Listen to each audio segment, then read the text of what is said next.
यकीन माने सब्र की ज़ुबान इतनी ताकतवर होती है कि सताने वालों की बुनियादें हिला देती है।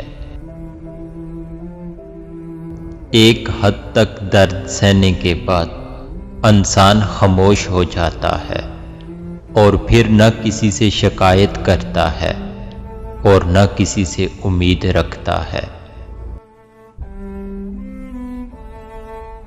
पहले अजीज बनाते हैं और फिर मरीज बना के छोड़ देते हैं।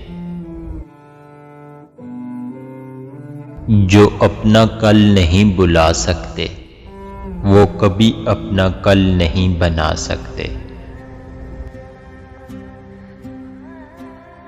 मर्द पढ़ा लिखा होकर भी अनपढ़ औरत को कबूल कर लेता है, लेकिन औरत अगर 2 लफ्ज़ ज़्यादा पढ़ जाए तो उसे अपने मयार का शोर चाहिए।